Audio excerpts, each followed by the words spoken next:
lindo de Deus, o povo mais lindo dessa terra, o povo de Deus, cheio do Espírito Santo do Senhor. Tenha um bom dia, Deus abençoe a vida de você que está ouvindo. Um dia maravilhoso, um dia de paz. E para a gente começar o nosso dia bem, nada melhor do que começar na presença de Deus, orando, lendo a sua maravilhosa palavra, ouvindo, lendo, estudando as suas orientações, internalizando a sua palavra no coração e praticando. Amém? Hoje a gente vai ler o capítulo 10 de Mateus. É um capítulo que vai falar sobre a missão dos 12 apóstolos, que é a nossa missão hoje também, né? Pregadores da palavra do Senhor, dos mais diferentes níveis, né? Tem pessoas que pregam na igreja, tem pessoas que pregam no trabalho, tem pessoas que pregam em casa, na escola. Todos nós, né, que conhecemos a palavra do Senhor, vai chegar um momento, né, no nosso dia que a gente vai acabar falando, nem que seja um pouquinho, né? E a gente vai aprender hoje um pouquinho as orientações que o Senhor deu para os apóstolos e que, consequentemente, serve para nós, tá bem? Então, pega a sua Bíblia, pegue a espada, pegue os apetrechos e vamos aqui com mais uma leitura. Versículo 1 diz assim: E chamando seus 12 discípulos, deu-lhes poder sobre os espíritos imundos, para os expulsarem e para curarem toda a enfermidade e todo o mal. Ora, os nomes dos 12 apóstolos são estes: o primeiro, Simão, chamado Pedro, e André, seu irmão, Tiago, filho de Zebedeu, e João, seu irmão, Filipe e Bartolomeu. Bartolomeu é também conhecido como Natanael, tá? Tomé e Mateus, o publicano, Tiago, filho de Alfeu, e Lebeu, apelidado Tadeu, Simão Canaanita e Judas Iscariotes, o mesmo que o traiu. Jesus enviou estes doze e lhes ordenou, dizendo: Não ireis pelo caminho das gentes, que é os gentios, né? Nem entrareis em cidade de samaritanos. Mais na frente eu vou explicar um pouquinho sobre eles. Mas ide antes das ovelhas perdidas da casa de Israel. Então ali os 12 apóstolos, aqueles 12, depois que Judas fez o que fez, né, saiu, eles colocaram outros também no lugar dele. Continuou sendo 12. Eles estavam ali designados apenas para a casa de Israel. Depois a gente vai ver que Deus já estava preparando outro apóstolo para os gentios, que somos nós, né, para as outras nações, que é o apóstolo Paulo. Então, continuando. Versículo 7. E indo, pregai dizendo: É chegado o reino dos céus. Curai os enfermos, purificai os leprosos, ressuscitai os mortos, expulsai os demônios, de graça recebestes, de graça dai. Não possuais ouro, nem prata, nem cobre em vossos cintos, nem alforjes para o caminho, nem 2 túnicas, nem alparcas, nem bordão, porque digno é o operário do seu alimento. Então, para que a gente entenda melhor essa passagem, o Senhor não está dizendo que eles não podem ter essas coisas, né? O que ele está dizendo é que quando eles fossem evangelizar, que era uma missão evangelística, né? De evangelizar, de pregar a palavra do Senhor, de fazer curas, né? Essas coisas todas. Eles não precisavam se preocupar em levar ouro, prata, cobre nos cintos, né? Como se fosse, naquela época, era o local onde eles guardavam o dinheiro, né? Não precisava se preocupar com isso, né? Alforjes é uma espécie de sacola, né? Não precisava levar sacola pelo caminho, nem 2 túnicas, né? Se por acaso fosse precisar de uma, tem outra reserva, nem alparcas, né? Que é as sandálias, né? De reserva, tipo assim, não precisava levar malas, né? Se preocupando com coisas que iriam faltar, porque digno é operar de seu alimento. Então a gente vai ver aqui, no versículo 11: E em qualquer cidade ou aldeia em que entrardes, procurai saber quem nela seja digno, e hospedai-vos aí, até que vos retireis.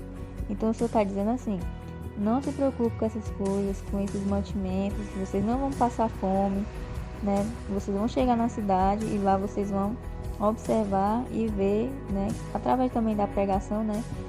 Consequentemente, algumas pessoas vão querer receber aquelas pessoas, né? Na verdade, vão se sentir dignas, honradas em receber os apóstolos, né, de Deus ali na sua casa.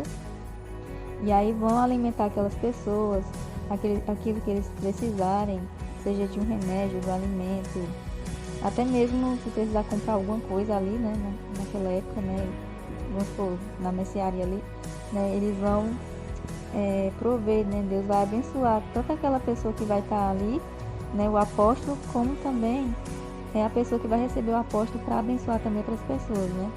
Então esse também é o verdadeiro sentido da gente trabalhar, né, não é somente para nós, né, mas também abençoar a obra de Deus, né, e também aqueles que necessitam, que não estão ali diretamente na obra, mas que vão receber a bênção de Deus através de nós.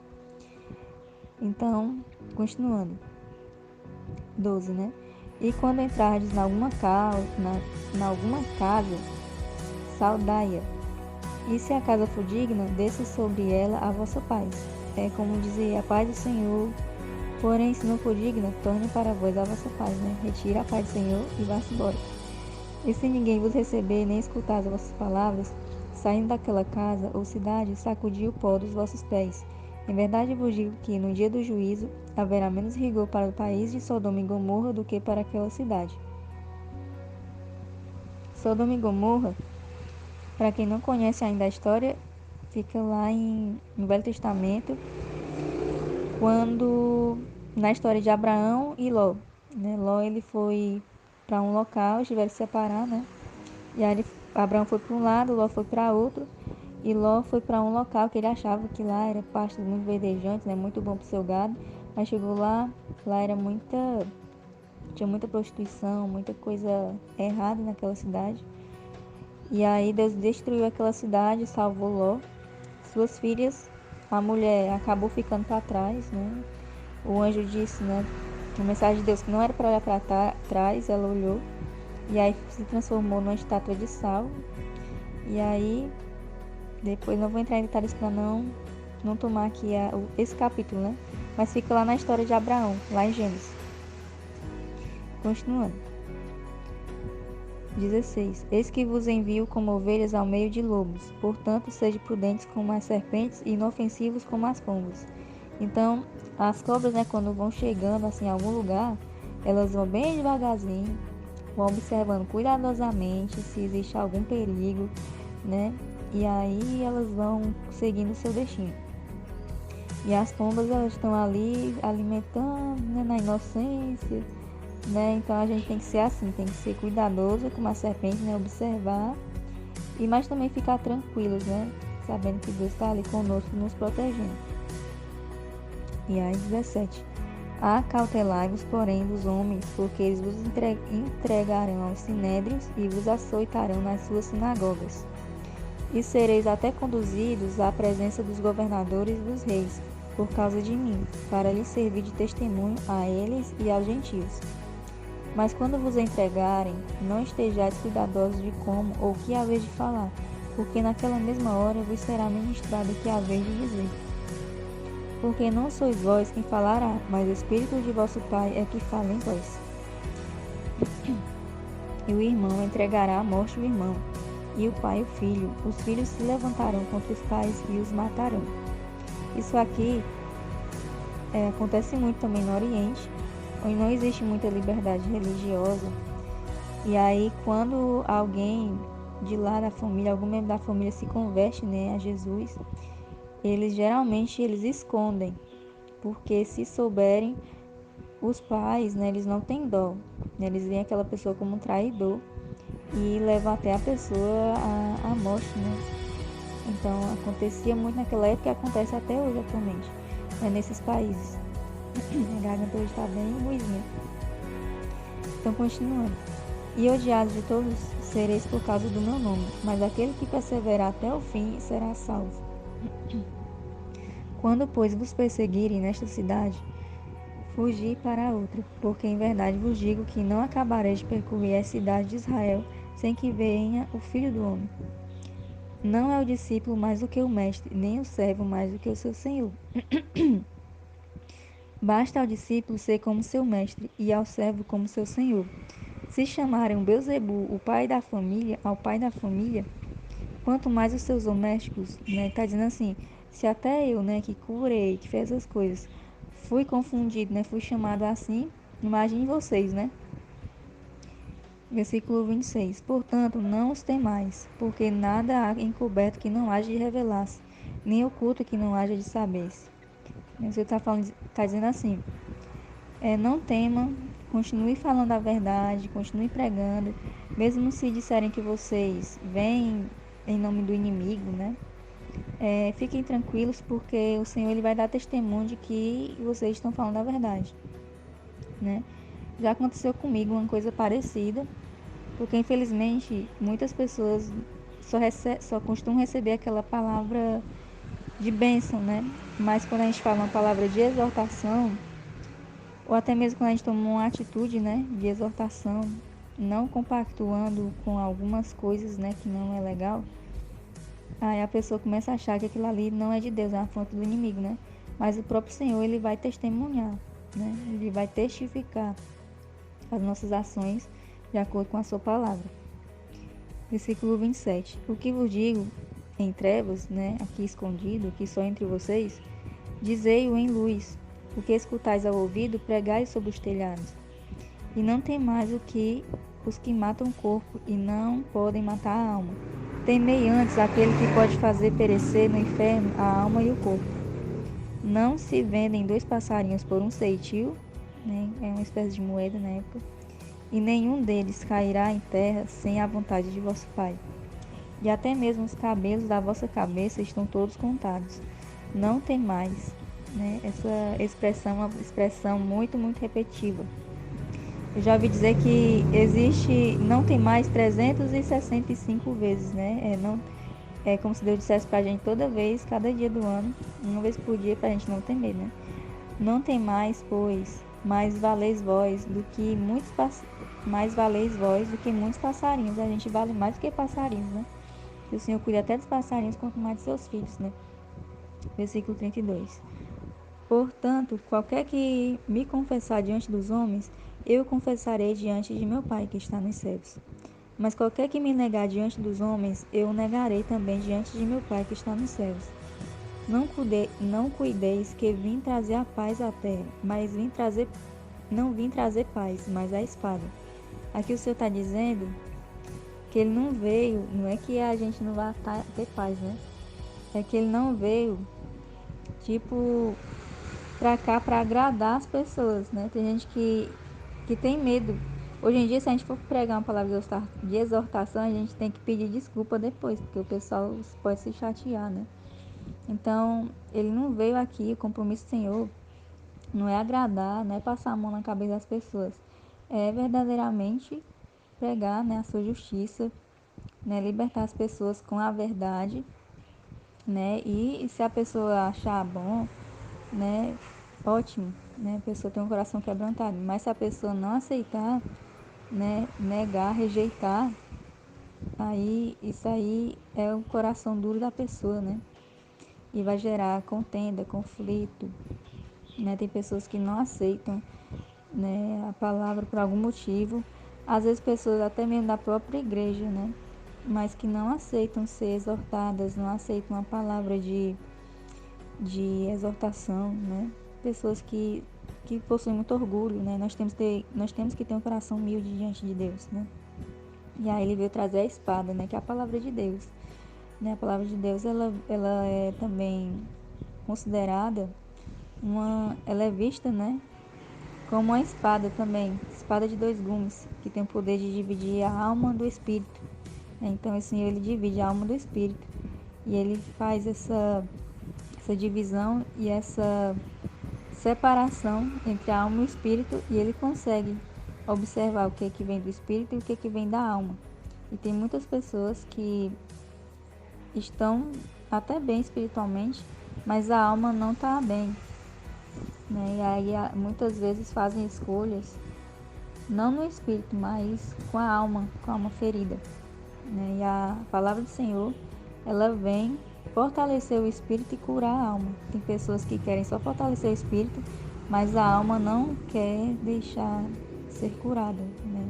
Que é justamente isso, né? Questão do orgulho, questão de aprender a perdoar, aprender a amar, né? Todas essas coisas, né, que podem interferir na nossa comunhão com Deus e com os irmãos, porque está ali, né, uma semente do mal que foi plantada na alma da pessoa. Continuando. 35. Porque eu vim pôr em disseção um homem contra seu pai, a filha contra sua mãe e a nora contra sua sogra. E assim os inimigos dos homens serão seus familiares, né? Aqui é aquela mesma situação, né? Às vezes, muitas pessoas passam por isso, na verdade, né? De ser a única pessoa cristã dentro de casa, né? E essa pessoa é muito perseguida em casa. E são justamente os de casa que mais nos ferem, porque quanto mais intimidade nós temos com alguém, mais aquela pessoa pode acessar nossas emoções, né? E justamente os familiares, eles têm esse poder maior, né, de nos ferir, de nos magoar, se a gente não estiver com a nossa alma blindada, né? Então, são essas pessoas, né, que principalmente vão se tornar ali os nossos perseguidores, né? Então, o Senhor está mostrando isso na sua palavra. E eu acho muito interessante porque eu gosto muito também do assunto de psicologia, neurociência, e o Senhor, ele é muito... Jesus, assim, se fosse hoje, ele seria, assim, o coach, né? O coach do mundo, né? Ele é que dá o treinamento, assim, pra gente viver realmente nesse mundo e no próximo, né? Então, assim, né? Não vejo isso como... Não estou falando de uma heresia, tá? Estou só, assim, semelhando, né? Jesus hoje. Mas ele é o nosso Salvador e Rei e Deus poderoso. Continuando. Versículo 37. Quem ama o pai ou a mãe mais do que a mim não é digno de mim. E quem ama o filho ou a filha mais do que a mim não é digno de mim. Aquelas pessoas, né? Que o pai ou a mãe ou o filho, né? Que vivem diferente daquilo que tem na palavra do Senhor. E aí quer que a pessoa faça diferente, né? Então a pessoa tem que se posicionar. O Senhor diz que a gente tem que honrar pai e mãe, mas o pai e mãe que também honra a Deus, né? Se for aquele pai, muitos pais, eu já vi pessoas dizendo, né? Por exemplo, a mãe é alcoólatra, o pai é alcoólatra, aí fica induzindo o filho a também fazer isso, né? Isso aí não é, né? Se você for obedecer a seu pai, né, que fica fazendo isso e não que tem na palavra, você está amando mais seu pai do que a Deus, né? Então tem certas situações, não é que você vai desonrar o seu pai, né? Ou a sua mãe, mas na questão de obediência, você tem que obedecer aquilo que está na palavra do Senhor. Se ele estiver falando de acordo com a palavra do Senhor, né? Bem, se não for, você vai escolher Deus, né? Continuando, versículo 39. Quem achar a sua vida, perdê-la-á. E quem perder a sua vida por amor de mim, achá-la-á. Aqui, irmãos, ele está falando assim, quem achar a sua vida é quem cai em si, cai na consciência de que está no pecado, né? Achou a vida, percebeu a sua vida que não está legal. E aí você perdeu ela para Jesus, né? Deixou o velho homem, deixou aquela vida, né? Tipo assim, aquela perda que na verdade você vai ganhar, né? A vida em Cristo, uma vida verdadeira, né? Em Cristo Jesus, que realmente vai satisfazer a sua alma, seus desejos, seus anseios, fortalecer o seu espírito, viver a sua essência. Então, quando você cai em si, né? Percebe a sua vida, a vida que você está hoje, que não é uma vida que agrada a Deus, que não é uma vida em que você vive a sua verdadeira identidade, em que você não vive a sua essência, né? Então você percebe a sua vida, se você acha a sua vida, e aí você entrega, né, para Jesus, você entrega a sua vida para Jesus, e aí sim você acha a sua verdadeira identidade, a sua verdadeira essência, e você vive uma vida de qualidade, de abundância, abençoada, né? Mesmo que esteja ali a casa inteira contra você, né? Mas você vive uma vida de abundância, né? Porque o Senhor, ele tem esse poder, né, de nos encher, né? Encher a nossa vida, o nosso coração, do seu amor, da sua paz, da sua alegria, uma liberdade, uma verdadeira liberdade, né? Que eu não sei nem expressar, assim, porque cada pessoa tem certas não, né? Uma forma de falar, mas possuíram correntes, né? Então você percebe que você realmente é livre daquelas correntes, daquele aprisionamento. Você se sente leve. Continuando, né? Versículo 40, que até melhor, gente. Quem vos recebe, a mim me recebe, e quem me recebe a mim, recebe aquele que me enviou. Quem recebe um profeta em qualidade de profeta, receberá galardão de profeta. E quem recebe um justo na qualidade de justo, receberá galardão de justo. E qualquer que tiver dado só que seja um copo de água fria a um destes pequenos, em nome de discípulo, em verdade vos digo que de modo algum perderá o seu galardão. Amém? Então aqui a gente leu o capítulo 10 de Mateus, né? São ensinamentos dos apóstolos e que a gente pratique hoje, né?